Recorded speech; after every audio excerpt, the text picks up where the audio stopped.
গুরু গুরু ও গুরু গুরু ও গুরু এক্ষুনি একবার বসতে চলো।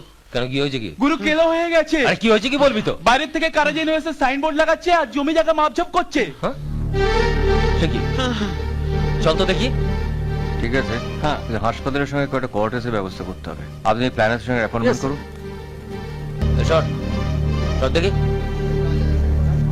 এই বোর্ডটা এখানে লাগাও। দাঁড়ান, কি ব্যাপার? এখানে সাইনবোর্ড লাগাবার পারমিশন আপনাকে কে দিয়েছে? সরকারের কাছ থেকে জমিটা আমরা লিজ নিয়েছি। এটা সরকারের বাপের জায়গা নয় যে যখন যাকে ইচ্ছে লিজ দিয়ে দেবে আর জমিটা তার হয়ে যাবে। এটা আমাদের জমি। আমাদের এখান থেকে উচ্ছেদ করার চেষ্টা করলে কিন্তু রক্ত গঙ্গা বয়ে যাবে। তুমি কি ভেবেছো তাতে তুমি ভালো কাজটা বন্ধ করতে পারবে? ভালো কাজ? হুম, এখানে একটা হাসপাতাল হবে, আর সেই হাসপাতালে এখানকার মানুষদের বিনা পয়সার চিকিৎসা। আরে ছাড়ুন, আপনাদের ভালো মানুষের ওই আসল রূপটা আমার খুব ভালো করে জানা আছে। হসপিটালের নামে এখানে বিল্ডিং উঠবে, তারপর সেটাকে নিয়ে ব্যবসা হবে। কিন্তু আমি থাকতে এখানে একটা ইটও আমি কাঁদতে দেব না। আমি এ বস্তির রাজা। আমার একটা হুকুমে এরা আপনাকে এখানে পুঁতে রেখে দেবে। এটা আমার হুকুম। এখানে হসপিটাল কিচ্ছু হবে না। দেশ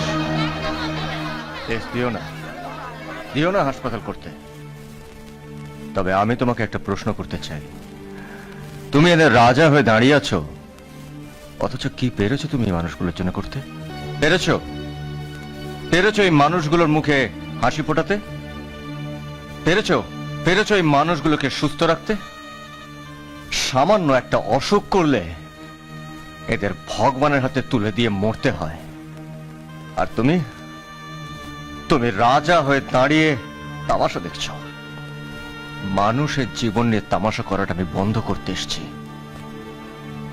আমি এই গরিব মানুষগুলোকে উচ্ছেদ করতে আসেনি। শুধু হাসপাতাল নয়, আমি এদের জন্য থাকার ব্যবস্থাও করতে এসেছি।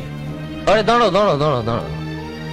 তুমি যা যা বললে সত্যি তুমি তাই করবে? হ্যাঁ রাজা, আমায় যে করতেই হবে, কারণ এই হাসপাতালটা হবে আমার বাবার নামে। আমার বাবা যুদ্ধে এই দেশের জন্য প্রাণ দিয়েছে। আমি চাই যে আমার বাবা এই মানুষগুলোর মধ্যে বেঁচে থাকুক।